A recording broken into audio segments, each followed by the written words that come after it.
টাকার অভাবে থাকলে কোন আমল করলে আর কোন কোরআনের আয়াত দোয়া পাঠ করলে দ্রুত প্রয়োজন পূরণ হবে।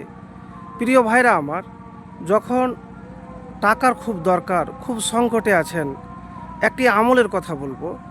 এই আমল আপনাকে আল্লাহর প্রতি ভরসা রেখে, ইয়াকিন রেখে করতে হবে নিয়মিত। তো সেই আমল করার আগে প্রথমে আপনি উজু করে নেবেন। উজু করার পরে আপনি 2 রাকাত নফল নামাজ পড়বেন। নামাজ পড়ার পর মুনাজাত করবেন। মুনাজাতের মধ্যে সর্বপ্রথম আল্লাহর প্রশংসা করবেন, তারপরে দুরূদ শরীফ পাঠ করবেন। ইয়া হাইয়ু ইয়া কাইয়্যুমু বিরহমাতিকা আস্তাগিসু 3 বার পাঠ করবেন। তারপরে ইসমে আজম পড়ে আল্লাহর কাছে আপনি চাইবেন যে আমার টাকার দরকার আছে, রোজগারের দরকার আছে, আপনার প্রয়োজন।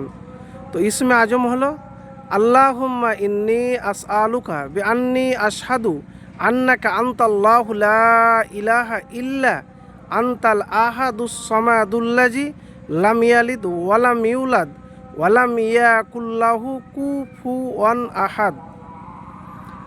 এর অর্থ হলো, হে আল্লাহ, আমি আপনার নিকট এই বলে প্রার্থনা করছি যে আমি সাক্ষ্য প্রদান করছি আপনি আল্লাহ, আপনি ছাড়া কোনো প্রকৃত মাবুদ নেই, আপনি একক অমুখাপেক্ষী, যিনি জন্মদান করেননি, জন্মগ্রহণ করেননি এবং তার সমতুল্য কেউ নাই।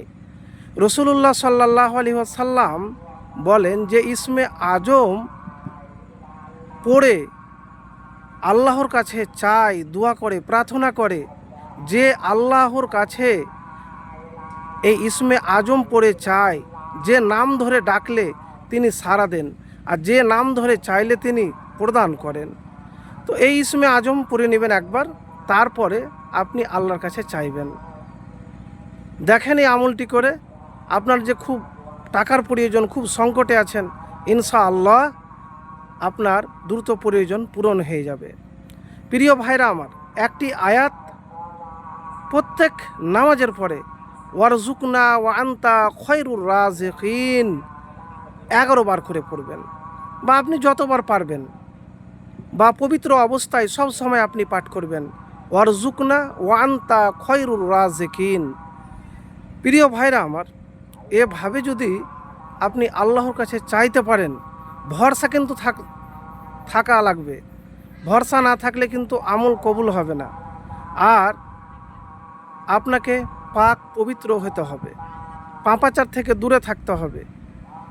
একমাত্র আপনি যে আমল করবেন, দোয়া পাঠ করবেন, কোরআন তেলাওয়াত করবেন, শুধু আল্লাহর জন্য। এইভাবে ভরসা রেখে যদি আপনি করতে পারেন, ইনশাআল্লাহ আপনার যে অভাব রয়েছে, যে প্রয়োজন রয়েছে, সেই প্রয়োজন দ্রুত পূরণ হয়ে যাবে। কারো কাছে কখনো জীবনে হাত পাততে হবে না। তো প্রিয় ভাইরা আমার, এই ছিল ছোট্ট আমল।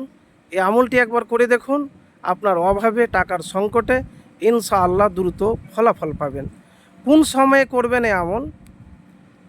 আপনি ফজরের নামাজ, সুন্নাত নামাজ পড়ার পরে এই আমল করবেন, অথবা রাত্রে তাহাজ্জুদের নামাজ পড়ে।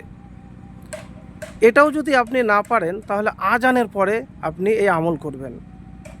কেন? আজানের পরে দোয়া কবুল হয়। তো প্রিয় ভাই আমার, বন্ধু আমার, এই সহজ ছোট্ট আমলটি একবার আল্লাহর প্রতি ভরসা রেখে পবিত্র অবস্থায় করে দেখুন, প্রয়োজন পূরণ হবে।